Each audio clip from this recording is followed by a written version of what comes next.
네, 안녕하세요. LS증권의 염승환 이사입니다. 최근 저를 사칭하는 여러 유튜브 방송이나 카카오톡 채널들이 상당히 많은데요. 저는 이제 LS증권과 함께하고 있는 이 연불리와 함께 채널에서 공식적으로 방송을 좀 하고 있고, 저를 사칭하거나 돈을 달라고 한다거나 리딩을 원하거나 이런 것들은 다 사기일 가능성이 높기 때문에 여러분들이 각별히 주의를 하셨으면 좋겠습니다. 네, 안녕하세요. 염승환 이사입니다. 오늘 2024년 11월 22일 시장 함께 읽기 시작하도록 하겠습니다. 오늘은 어제에서 오늘도 그 알테오젠 주가가 아주 요동 이렇게 치다 보니까 코스닥은 상당히 좀 이렇게 흔들리면서 마감이 됐고, 반면에 코스피는 오늘 상당히 이제 주가가 좀 삼성전자 좀 빠졌지만요, 하이닉스가 급등하면서 좋았고, 오늘 뭐 누가 뭐래도 주인공은 피팅이죠. 피팅. 예, 피팅은 그 이제 최근에 드릴, 베이비 드릴, 예, 그 구호에서 알 수 있듯이 뭐 그거 딱 우리가 생각하면 트럼프 정책 수혜주죠. 뭐 이미 우리가 트럼프 당선 이후부터 좀 공부를 했던 거니까. 근데 좀 뒤늦게 이제 주가가 좀 급등했던 것 같습니다. 그래서 오늘은 이제 조선주가 좋았고, 반면에 바이오는 요즘에 그 잘 나가던 바이오가 그냥 완전히 차갑게 식어버리고 있습니다. 그래서 그런 내용들 해서 좀 말씀드리고, 오늘은 보고서가 뭐 거의 없어가지고 일단 이제 뉴스나 이런 거 위주로 많이 좀 뽑아봤고, 몇 가지 좀 말씀드리고, 오늘 뭐 또 역시 그 뭐 시간은 그렇게 오래 걸릴 것 같지 않습니다. 일단 미국 증시 상황하고요. 뭐 배터리는 아무나 만드는 게 아니다, 이런 내용이고, 그 노스볼트가 파산 선고를 했다고 합니다. 파산 보호 신청. 그다음에 이제 김동관과 정기선, 여기가 이제 어떻게 보면 하나오션과 지금 현대중공업, 예, 이제 화해한다, 뭐 이런 내용이고, 그리고 앙골라 국영 석유 대기업이 뭐 12억 달러 규모의 뭐 유조선하고 LNG선 발주 문의를 했다고 합니다. 미국 제약사, 오늘 이것들이 아주 난리가 났죠. 알테오젠 경쟁사 할로자임에. 근데 이걸 왜 했는지는 잘 모르겠어요, 저도. 그러니까 할로자임에 알테오젠의 경쟁사에 머크가 특허 무효 심판 청구를 한 거예요. 그래서 저것 때문에 오히려 좀 약간 주가가 많이 좀 급락했던 것 같은데, 한번 봐야 될 것 같고, 그 다음에 이제 BP, 예, 그 영국의 브리티시 페트롤리움, 여기가 이제 70억 달러 규모, 예, 인도네시아 가스 프로젝트 승인을 어쨌든 이제 받았다라고 보시면 되겠습니다. 그러니까 가스 프로젝트가 지금 뭐 사실 미국만이 아니라 저기 중동, 인도네시아까지 번지고 있고, 트럼프 행정부의 에너지 전략, 요거랑 이제 오늘 보고서는 두 개인데, 뭐 이 내용들이 계속 요즘에 많이 들러오죠. 뭐 트럼프가 가스 시장에 가져오는 변화, 요 부분하고 AI 위클리 요 자료들이 항상 좋더라고요. 한종목님이 쓰시는 자료인데 매주. 오늘 이제 팔란티어라는 회사 아시죠? 그 회사 저도 좀 공부를 좀 많이 해봤는데 AI 최대 수혜 기업은 맞는 것 같아요. 근데 다만 너무 많이 올라서 주가 부담되는 건 어쩔 수 없는 사실입니다. 근데 어쨌든 그 기업이 왜 좋을 수밖에 없는지 그런 내용들 한번 설명해 드리겠습니다. 자, 미국은 오늘 나스닥은 부진했지만 다우가 급등했고, 일단 환율은 조금 떨어졌고요. 그리고 유가 올랐고, 달러도 오르고, 뭐 많은 자산 가격이 다 동시에 올랐고, 비트코인이 이제 거의 10만 달러 근처까지 온 것 같습니다. 그리고 빅테크보다는 중소형주가 이제 확산되고, 엔비디아도 요즘에 재미없죠. 네. 그 비트코인은 게리 겐슬러 위원장이 사퇴한다고 하면서, 이 사람이 이제 굉장히 비트코인이나 암호화폐 싫어하는 분이죠. 노스볼트 파산 시정했는데, 미국은 경제 지표가 잘 나왔고요. 엔비디아가 어쨌든 불확실성 해소됐습니다. 실적 잘 나왔어요. 예. 러시아에는 우크라이나에 미사일 발사했고, 여기 이제 지정학적 리스크. 근데 원래 대륙간 탄도미사일 발사할 거라고 이런 얘기가 있었는데, 대륙간 탄도미사일은 저기다 핵미사일을 쏠 수가 있거든요. 그래서 되게 부담스러운 거죠. 근데 푸틴이 그거 아니고 그냥 신형 극초음속 중거리 탄도미사일을 시험 발사했다, 이렇게 해서 지정학적 리스크가 오히려 조금 완화되는 모습도 있었는데, 어쨌든 전쟁이 끝나야죠, 빨리. 예, 끝나는 게 맞는데 이제 쉽지 않죠. 뭐 왜냐면 우크라이나는 지금 땅을 또 뺏겨 있는 상황이다 보니까, 어쨌든 휴전이 실제로 이루어질지 종전이 될지 모르지만 지금 오히려 우크라이나 전쟁은 더 확전되는 그런 분위기로 가는 것 같습니다. 비트코인이 99,000달러까지 상승했고, 여기가 이제 게리 겐슬러 이 증권거래위원회 위원장이 내년 1월에 사임하겠대요. 트럼프가 당선되자마자 했던 얘기가 저 사람 내가 사임시켜버리겠다, 예, 그 얘기를 했거든요. 그래서 실제로 이제 본인이 트럼프 취임할 때 바로 사퇴하겠다라고 했고, 알트코인 같은 이제 비트코인도 있고 알트코인도 있고 되게 다양한 코인들이 있는데, 알트코인의 이제 암호화폐에 좀 부정적이었어요, 되게. 예, 뭐 리플이라든가 이런 쪽에 상당히 부정적이었던 사람인데, 암호화폐 시장이 이제 제도권으로 이제 들어올 가능성이 높아졌죠. 이 사람이 사임을 하게 되면. 그래서 암호화폐 시장은 또 한번 환호를 했다라고 보시면 되겠고, 시장 전체적으로는 엔비디아 같은 기업들은 좀 부진했고요. 주간 신규 실업수당 청구 건수 감소했습니다. 주택 판매 증가했고, 스웨덴의 배터리 기업 노스폴트는, 그러니까 배터리 아무나 만드는 게 아니에요. 예, 쉽게 만들 수 없는 겁니다. 우리나라 기업들도 배터리 잘 만드는데도 얼마나 고생합니까? 예, 근데 노스볼트가 버틸 재간이 없는 거죠. 그래서 북유럽 스웨덴이죠, 스웨덴. 예, 파산 보호 신청을 했다고 합니다. 자, 특징주는 엔비디아가 조금 올랐고, 그래도 시간에서 빠졌었는데 다행히 좀 플러스에 끝났고요. 마이크론이 급등했고, 알파벳은 미국 법무부가 크롬 있죠, 크롬 많이 드시죠, 그거 매각하라고 이렇게 또 지금 압력을 냈나 봐요. 그게 좀 이제 악재로 작용했고, 전력 인프라 관련주는 급등했고, 스노우플레이크라는 이제 소프트웨어 기업도 있는데 데이터 관련주로 알려져 있죠. 근데 AI를 통해서 또 고성장했다. 주가가 무려 33%나 급등했습니다. 김동관과 정기선이 화해한다. 이게 무슨 얘기냐면, 하나오션이 현대중공업 상대로 올해 3월에 한국형 차기 구축함 사업이 있어요. 요거 관련해서 이제 올해 3월에 군사기밀 유출 사건과 관련해서 거기에 임원이 개입한 거 아니냐, 기밀 유출할 때. 그래서 수사해달라고 고발장을 제출했어요. 근데 그거 취소했다고 합니다.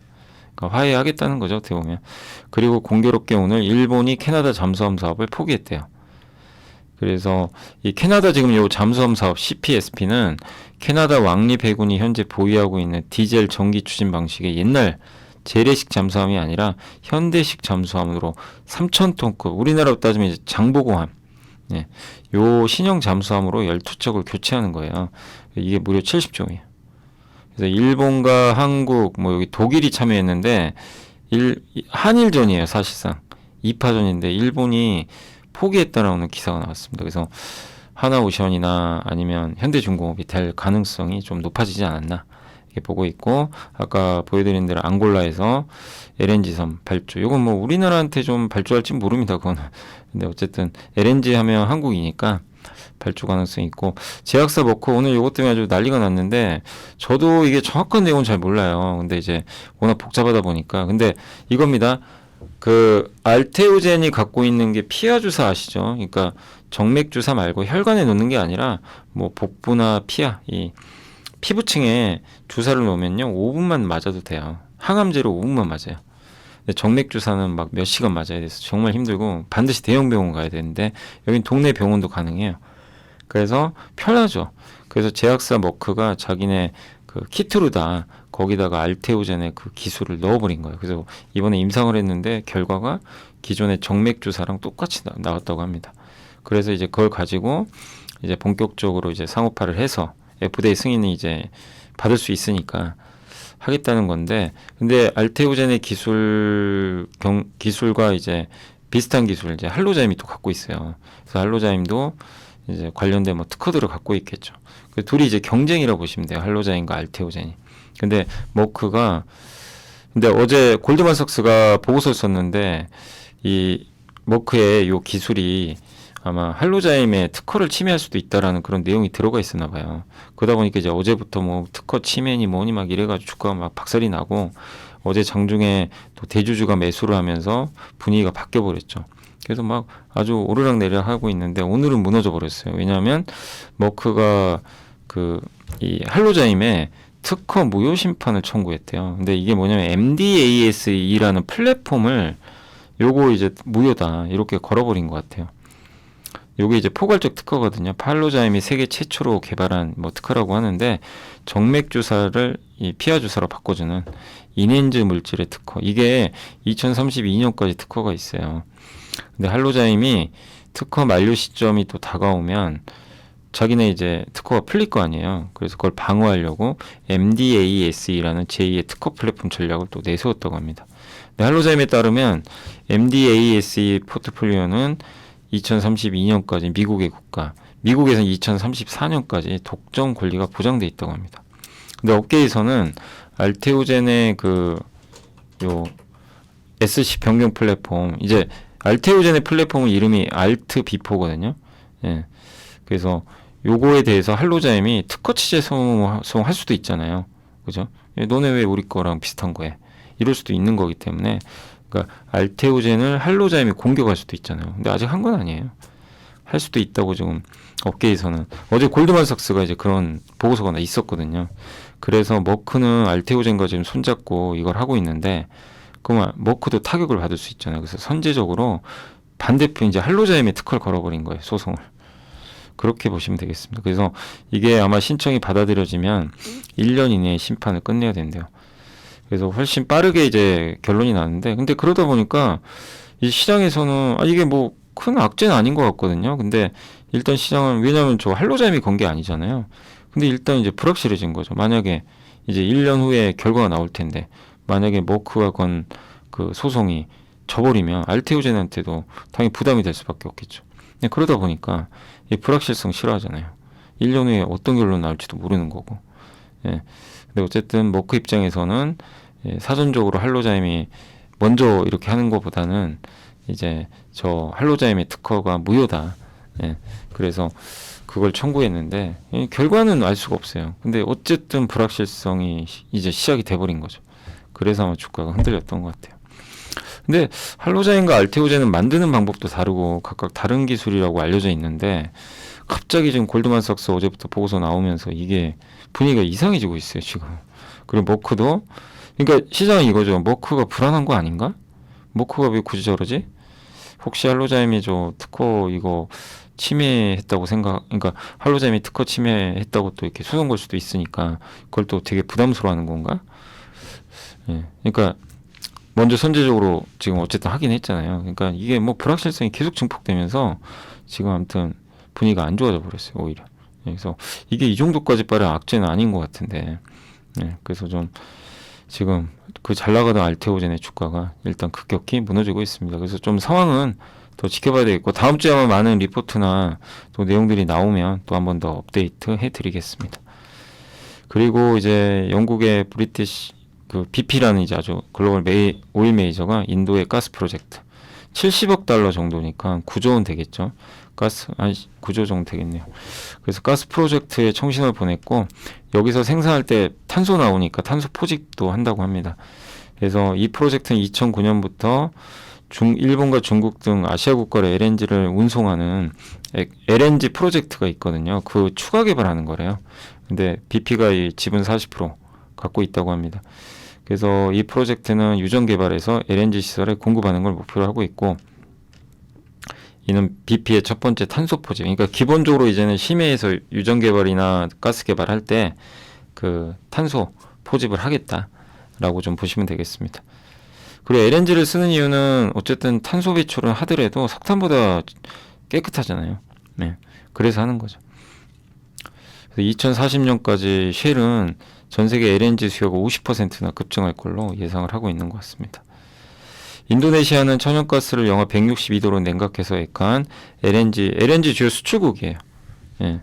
그래서 무슬림이 대다수인 이 국가는 호주, 말레이시아에 이어서 이 아시아 쪽에선 세 번째로 큰 수출국이라고 합니다. 여기서 프로젝트 한다는 건 뭐죠? LNG 운반선도 앞으로 발주될 가능성이 높고, 거기에 피팅 수요라든가 여러 가지 수요들이 또 붙겠죠. 그러니까 이런 뉴스도 오늘 피팅주한테 저는 긍정적이지 않았나 이렇게 생각은 하고 있습니다. 그리고 트럼프의 에너지 전략은 뭐 여러분도 아시겠지만 명확하죠. 예.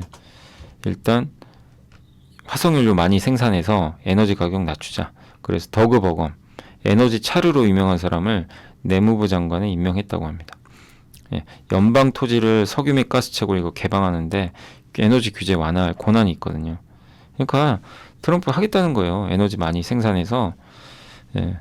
그리고 크리스 라이트, 이 사람은 셰일가스로 유명한 사람이죠. 이 사람을 또 안쳤고 이제 지명을 했고, 리 젤딘, 이 사람은 환경보호청 국장으로 지명을 한다고 하는데, 바이든의 행정부의 환경 규제 있죠. 이거 철회할 걸로 보입니다. 그래서 친환경 협정 탈퇴하고 시추 허용하고 알래스카에서 시추 허용하고 에너지 우위 한마디로 에너지 가격은 떨어지겠죠. 화석연료는 엄청 생산이 되고 그럼 거기 관련된 밸류체인 누가 수혜받을까요? 우리 한국에선 조선 그 다음에 에너지 인프라는 거기 아니 그 피팅 예 그리고 또 한 가지는 뭐 그런 회사도 되겠죠. 이렇게 비츠로셀이라고 혹시 아세요? 그 1차 전지 네, 갑자기 생각났는데 1차 전지 만드는 10년 동안 쓸 수 있는 충전 안 되는 그게 저 드릴에 들어가요. 드릴 같은 게 시추하는데 뭐 그런 기업도 있을 거고 여러 가지 이제 생각은 나는데 아무튼 그런 기업들이 이런 이제 뉴스를 우리가 보면 파악을 할 수가 있겠죠. 환경운동가들은 당연히 반대하겠죠. 예. 어쨌든 트럼프는 지금 밀어붙일 생각인 것 같습니다. 그래서 셰일오일 혁명을 이끈 석유 대기업 CEO 여기 이 사람이 에너지 정책 조언을 제공하고 있고 예.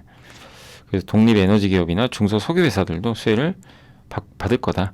그래서 석유 및 가스 산업이 정책적으로 큰 지원을 받을 것으로 예상되며 미국은 세계 석유 생산 시장에서 강력한 경쟁자로 부상할 것 같다. 이런 내용입니다.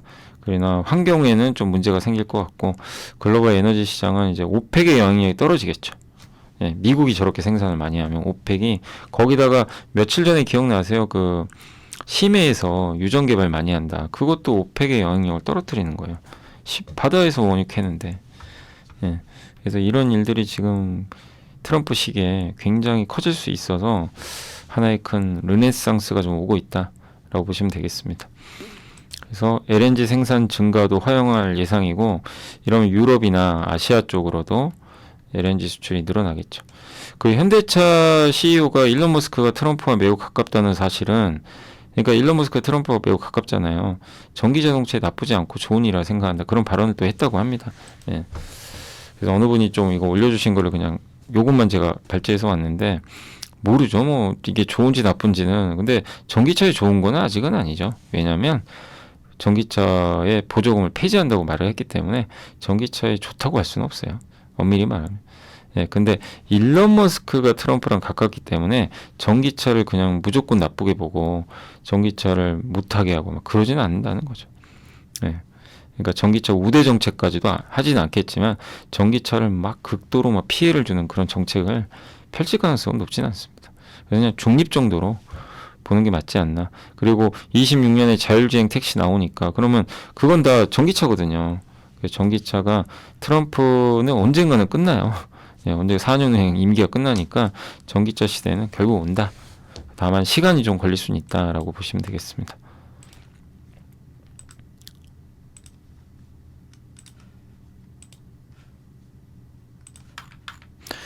그리고 이제 메리츠의 문경원 윤동준 연구원님이 트럼프 이기는 드릴, 베이비 드릴 이런 구호를 외치면서 이제 땅을 파서 그 에너지를 캐내자 이런 거죠. 그래서 글로벌 LNG 공급량이 증가하겠죠. 그래서 현재 건설 중인 터미널들이 성공적으로 상업 운전에 들어가면 29년까지 미국 LNG 수출 생산 능력이 85%나 증가할 거라고 합니다. 인허가를 완료하고 착공을 기다리는 프로젝트도 현재 생산 능력의 약 66%에 해당된다고 합니다. 그래서 트럼프 정부 하에서는 이제 신규로 이런 LNG 프로젝트들이 많이 늘어날 가능성이 있고, 그럼 우리나라 입장에서 뭐가 좋냐면 미국산 저가 LNG를 이제 가져올 수 있잖아요. 그게 좋은 거죠. 미국산 저가 LNG를 들여오면 아시아의 가격이 있고 미국 가격이 있어요. 미국 가격이 훨씬 싸요. 아시아보다. 우리는 아시아 걸 쓰죠. 미국이 들어오면 아시아 가격이 같이 떨어져 버려요. 경쟁이 되니까. 그러면 에너지 단가가 낮아지죠. 한전은 좋죠. 한전은 저런 LNG나 원유값 떨어지면 원재료비가 줄잖아요. 그게 좋을 수 있는 거예요. 그러면 요 단가가 이렇게 낮아지면 한전의 영업이익이 약 2.3조 원 가까이 개선될 수도 있다고 합니다. 그리고 우리나라 민자발전사도 역시 마찬가지 수혜를 받겠죠. 직도입하는 회사들이 있어요. 그러니까 LNG를 직접 도입. 보통 이제 가스 같은 거는 저기 한국가스공사 통해서 들어오는 경우도 있잖아요. 그게 아니고 직접적으로 대표적으로 SK가스 같은 기업들이 직도입하는 거죠. 그래서 비싼 아시아 가격을 낮춰주는 효과도 생길 수 있다. 그리고 지금 현재 건설 중인 터미널들이 성공적으로 상업운전에 착수하면 29년까지 미국 LNG 수출 생산 능력은 85%나 증가할 걸로 좀 보고 있고, 내년 상반기에도 이렇게 한 3개 정도가 수출 생산 능력 23%로 올릴 거라고 합니다. 그리고 현재 착공 기다리는 프로젝트도 현재 생산 능력이 66%가 될 정도로 지금 대기하고 있는 그런 프로젝트도 되게 많아요. 트럼프 시대를 맞아서 LNG 생산은 급격히 늘 가능성이 높다라고 보시면 좋겠습니다. 우리나라 가스 수입 중에 70에서 80%는 유가에 연동돼요. 그래서 유가 오르면 오르는 거고, 근데 이제 20, 30%가 현물 가격. 예. 근데 유가도 크게 오르기 어려운 상황이잖아요. 그런 상황에서 20, 30% 현물 가격이 연동되니까 LNG 가격이 떨어지면 당연히 수혜를 받을 가능성이 높습니다. 그래서 한전 영업이익은 어쨌든 늘 걸로 보여지고, 그다음 민간 직도익 가스 발전사들 대표적인 게 포스코 인터내셔널도 그 사업을 하고 있대요. 전용 선박 및 터미널을 이제 보유하고 있고, 포스코 인터는 이미 한 척을 또 갖고 있다고 합니다. 전용 선박. SK가스나 HDC는 저번에 공시 보여드렸죠. 통영 에코파워 갖고 있죠. 발전사. 그래서 10월 말부터 이제 가동 들어갔는데 이 두 회사도 LNG를 직도입을 해요. 그래서 좀 수혜를 받을 수 있다라고 보시면 되겠습니다. 자, 미래에셋의 한종목님이 일단 이제 완전 자율주행차를 위한 연방정부 차원의 제도적 프레임워크 구축을, 그러니까 뭐냐면 완전 자율주행차가 운행이 되려면 규제를 풀어야 돼요. 주마다 다 다르잖아요. 그래서 인수위원회가 그 규제를 풀어주겠다라고 이제 발표를 한 거고요. 그러니까 그러니까 운전대가 없는 거예요. 근데 그건 사실 지금 못 만들어요. 규제 때문에. 근데 그걸 풀 가능성이 높아진 거죠. 그럼 26년 말에 로보택시가 나오겠죠. 테슬라의 사이버캡이라는. 그래서 그리고 정부 효율화위원회 위원장으로 일론 머스크가 이제 선임이 됐잖아요. 근데 거기에 핵심은 미국병 치료하겠다. 네. 그러니까 비효율적인 부분을 다 없애버리겠다. 이런 내용으로 보시면 돼요. 그래서 통제 불가 수준인 국가 부채도 줄이고 글로벌 산업 제조업 경쟁력. 지금 트럼프도 원하는 게 제조업종 경쟁력 높여라 이거거든요. 그럼 여기다 AI를 집어넣는 게 제일 좋아요. AI 디지털 기술에다 제조업을 같이 넣어요. 그러면 생산성이 올라갑니다. 그런 회사가 팔란티어예요. 실제. 예. 팔란티어가 무기만 관련된 게 아니라 실제 기업들한테도 소프트웨어를 지금 제공하거든요. 그래서 아마존, 엔트로픽 같은 기업들이 팔란티어를 러닝메이트로 선정해서 협업을 한다고 합니다. 팔란티어와 실제 협력했던 웬디스라는 회사의 공급망 책임자가 3, 4년 안에 이 기술 도입 안 하면 회사들은 불이익 받을 거다. 팔란티어 덕분에 신속하게 생산량 증대를 지시할 수 있었고 향후 3주간의 재고 부족 예측도 가능했다. $500 미만의 비용이 드는 품목이 있잖아요. 그거는 그냥 굳이 우리가 개입 안 해도 얘가 알아서 의사결정 해준다. 네. 그런 걸 자동화하도록 이미 구축할 예정이라고 합니다. 에너지기업 BP도 팔란티어의 협력을 통해서 현장의 데이터 활용 효율성이 증대됐다. 자동차 부품사 리어 코퍼레이션도 예. A가 빠졌네요. 팔란티어 덕분에 지난 2년 동안 마진이 개선됐다. 공장 현장에서 제품을 출하하기 직전에 최종 품질 테스트를 하는데 팔란티어의 그 파운드리 제품으로 이제 이걸 통해서 테스트를 얘가 알아서 해주는 거예요. 실시간으로. 즉 AI가 나에 대해 알아야 되고 나를 대신해서 어떤 작업. AI가 예를 들면 제가 제주도 가고 싶어요. 제주도 가려면 지금 어떡하죠? 제가 앱 키고 날짜 확인 이제 찾아보고 비행기표, 숙박 이런 것까지 직접 다 하는데 시간 좀 걸리잖아요. 근데 이 AI가 에이전트 형태로 가려면요. 나의 모든 스케줄을 얘가 다 알고 있어야 돼요. 예, 나의 카드, 예, 비밀번호 이런 것도 알아야 되겠죠. AI 에이전트가 예를 들면 그래 결제를 할 거 아니에요. 아니면 결제는 제가 하는 거죠. 마지막에 버튼만. 그럴 수도 있고. 그래야 이제 나의 업무를 모두 다 처리할 수 있는 실제 비서가 되는 거죠. 근데 그런 역할을 기업을 대신해서 하고 있는 회사가 팔란티어다라고 보시면 되겠습니다. 그래서 미국병 퇴치를 위해서 일론 머스크는 탈규제, 디지털과 제조업을 접목시키는 거, 여기서 수혜를 볼 수 있는 AI 기업을 찾아내야 된다. 그게 바로 팔란티어라고 보고 있는 것 같고, 엔비디아는 그걸 하기 위한 밑그림, 그 반도체를 공급을 했고, 그 다음에 이거를 지휘하는 사람은 일론 머스크란 얘기예요. 이 전체적인 거. 팔란티어 CEO 알렉스 카프는 AI가 주도하는 것이 아닌 전투도 이제는 무인 전투예요. 예, 무인 드론이 가서 막 자폭하고 무섭지만 그런 전쟁이 시작이 된 거죠. 그래서 팔란티어와 스페이스X의 또 조합도 국방 영역에서 주인공으로. 팔란티어는 위성을 분석해요. 위성의 이런 데이터들 있죠. 이걸 보고 오사마 빈 라덴을 찾아낸 거잖아요. 예, 적국의 수장을 찾아내고. 이번에 우크라이나 전쟁에서도 러시아군의 그 동선을 다 파악해 준 거예요. 예. 팔란티어가 그걸 하거든요. 위성을 보고. 그래서 그런 게 이제 전쟁에도 많이 쓰이는 거죠. 그래서 최근에 스타링크랑도 결합해서 AI 기반 군사적 의사결정에 집중한다.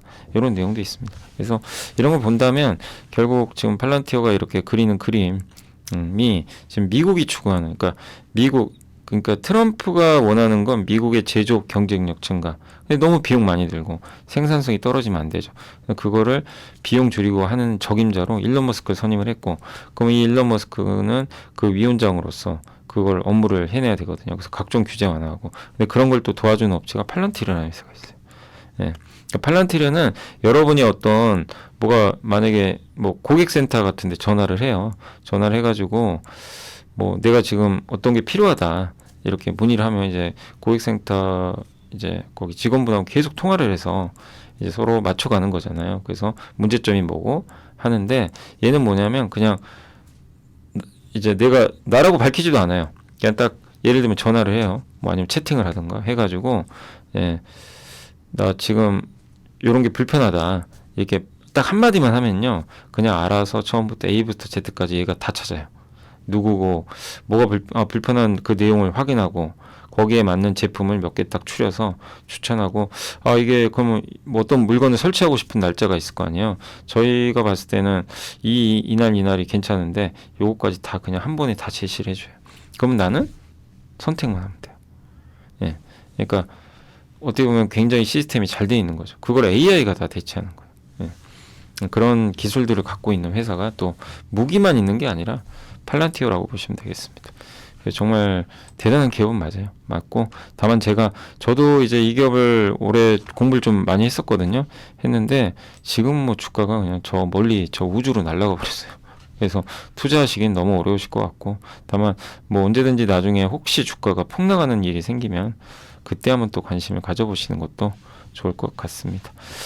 네, 뭐 많이 빠져야 뭐 투자를 할 수 있을 것 같아요. 정말 많이 오르긴 올랐습니다. 자, 다 이제 말씀드렸고, 그 다음에 오늘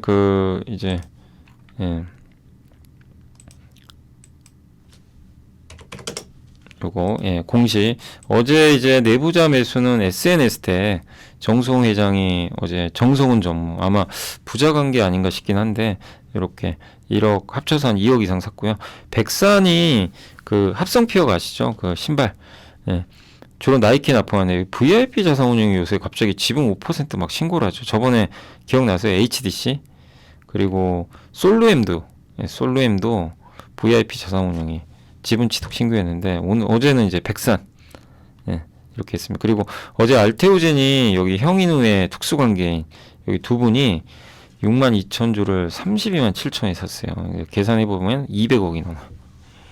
어마어마하게 샀습니다. 그래서 오늘 뭐 주가가 빠지긴 했지만 어제 내부자 대량 매수가 있었다는 거 참고하시면 되겠고, 그리고 LG이노텍은 어제 시설 투자 공시가 있었습니다. 광학솔루션 사업이니까 아마 카메라 쪽으로 좀 추정은 되는데, 요 카메라 투자하는 게 애플 때문인지 아니면 테슬라 때문인지 자율주행 뭐 그런 건지는 모르겠어요. 그것까지는 알려지지 않았고, 어쨌든 신규 시설 투자한다는 건 뭔가 수요가 있다는 얘기죠. 그래서 광학사업 솔루션에서 신모델이면 뭘까요? 자동차일까? 좀 궁금하긴 한데, 어쨌든 LG노텍의 신규 시설 투자 공시가 있었다는 거 참고해 주시면 좋을 것 같습니다. 네. 방금 보니까 이제 오늘 나온 공시는 제가 오늘 소개 안 해드리고 다음날 소개해드리는데, 방금 보니까 DYPNF 아시죠? 그것도 많이 빠졌죠. DYPNF. 그것도 VIP 자산운용에서 아마 지분 취득을 한 것 같네요. 보니까. 그래서 어쨌든 요새 VIP 자산운용이 뭐 기업들을 굉장히 좀 이렇게 많이 편입을 좀 하고 있는 것 같습니다. 그러니까 신규로 이렇게 우리나라 기업들이 워낙 좀 많이 좀 빠져 있죠. 그러다 보니까 신규 취득을 좀 많이 해 나가는 것 같습니다. 자, 오늘 이제 마지막으로 국내 증시 한번 이제 말씀드리면, 오늘 코스닥은 알테오젠 때문에 펩트론도 지금 난리가 났죠. 펩트론도 뭐 IR을 했던 것 같긴 한데 뭐 내용이 명확하게 알려지지는 않았어요. 근데 아무튼 주가가 막 곤두박질 쳐버렸고, 뭘 명백하게 좀 이렇게 내용이 알려지면 좋은데 그게 아닙니다. 그냥 일단 주가는 빠졌고, 알테오젠은 아까 말씀드린 그런 이슈가 좀 있었고, 반면에 코스피는 그런 게 없다 보니까 지금 바이오가 흔들려도 코스피는 바이오보다는 다른 게 시총이 크다 보니까 주가가 오늘도 좀 오르는 그런 모습으로 일단 전개가 됐고요. 그리고 오늘 섹터로는 오늘은 피팅의 날입니다. 오늘 성광밴드가 왜 성광밴드가 제일 많이 오르는지는 아시죠? 예, 미국 비중이 높아서 그래요. 태광보다 더 높죠. 그래서 이번 분기에도 한 50%? 미국 비중이 거의 한 40%인가 50%된 것 같더라고요. 조선주도 오늘 좋았고 하나오션이 이제 오늘 좋았습니다. 잠수한 기대감. AI 챗봇 관련주. 오늘 뭐 아무래도 아까 스노우플레이크란 미국 기업이 급등하다 보니까 그래서 우리가 미국 기업을 좀 계속 미국 시장을 잘 봐야 돼요. 예, 제가 매일 보여드리는 것도 이유가 다 있습니다. 그리고 원전주 오늘 BHI가 오늘도 13%나 급등을 했네요. 대단합니다. 그리고 핵융합 모바일 게임도 오늘 좀 올랐고 면세점이 오늘 글로벌 텍스프리가 오랜만에 반등했고 HDC는 면세점으로는 보지 마세요. 이거 알려드렸죠. VIP 자산운용이 매수를 했고 그 통영 에코파워 LNG 발전소로 보셔야 됩니다. 그게 좀 모멘텀이고요. 그 다음에 오늘 엔터주도 Y젠터가 오늘 괜찮았고 교육주도 좀 괜찮았습니다. 통신주는 어느새 LG 플러스가 11,000원까지 이제 올라왔고 인터넷 관련주 네이버도 이제 19만 원까지 건설주도 꾸준히 좀 올라와주는 그런 모습입니다. 오늘 삼성전자 좀 빠진 건 아쉽지만 LG전자랑 그 SK하이닉스 좋았고 다만 오늘은 화학섬이 효성 TNC가 효성 화학에 뭐 사업 하나 인수한다는 얘기가 있어가지고 뭐 갑자기 급락을 해버렸고요. 종합상사 여기 효성 TNC죠. 그리고 바이오시밀러 쪽도 오늘 알테오젠이 아까 말씀드린 그 이슈 때문에 좀 많이 흔들렸습니다. 그래서 오늘은 제약바이오 쪽이 조금 부담이었다라고 보시면 되겠습니다. 그리고 오늘 뭐 이렇게 코스피 쪽에서 하이닉스, 현대중공업, 두산 에너빌리티, 중무장대형 산업들이 좋아서 현대로템 좋았고 SKC도 아마 미국에 보조금 받는데요. 유리기판 관련 좋았고 코스닥 같은 경우는 오늘 조금 좋지가 않았죠. 알테오젠이 폭락을 했고 펩트론이 25% 빠져버렸어요. 바이오가 이렇게 무너지다 보니까 안 좋았습니다. 반면 반도체라든가 다른 업종들은 괜찮아요. 그러니까 바이오가 너무 안 좋았고 2차 전지나 반도체 이쪽은 좀 견조했다라고 보시면 오늘 ISC도 오랜만에 한 5% 가까이 올랐던 것 같습니다. 성광밴드, 피팅, BHI 같은 이제 미국형 수혜주들도 많이 오르는 그런 흐름이었던 것 같습니다. 자, 오늘 이제 여기까지 좀 방송해드리고요. 뭐 이번 한 주 너무 고생하셨고 그래도 증시 분위기가 좀 나아지니까 여러분들도 좀 기운 내시고 천천히 좀 대응해 나가시면 좋겠습니다. 한국은 절대적으로 저평가돼 있어요. 그러니까 도망가지 마시고 잘 이겨내시고 공부 어쨌든 한 만큼 나옵니다. 그러니까 이게 보여요. 그죠? 산업이 어떤 게 좋아지고 이런 것들은 공부를 하시면 보이게 되니까 다만 거기서 어떻게 내가 비중 조절하고 어느 시점에 투자할지가 그게 참 어려운 것 같아요. 공부를 해서 기업을 뽑아내도 이걸 지금 사야 되나 좀 기다렸다 사야 되나 그 고민이 참 쉽지 않은데 뭐 그건 누구나 고민할 수밖에 없는 것 같아요. 아무튼 제가 타이밍까지는 모르지만 어쨌든 그 전에 어떤 기업을 투자해야 되는지 뭐 그런 부분에 대해서는 꾸준하게 이런 자료들 통해서 많이 좀 이제 정보들 모아가지고 계속해서 이제 이렇게 설명을 해드릴 예정이니까 거기서 잘 여러분들이 따로 분석을 하셔서 공부를 해보시면 또 좋겠습니다. 그리고 내일은 이제 바이오시밀러 올라갑니다. 그래서 내일 바이오시밀러 그 함께 배우기 뭐 일단 한번 내일 또 오전에 올라가니까 시청해 주시면 감사하겠습니다. 저는 또 다음 주에 뵙겠습니다. 한 주간 고생하셨습니다. 감사합니다.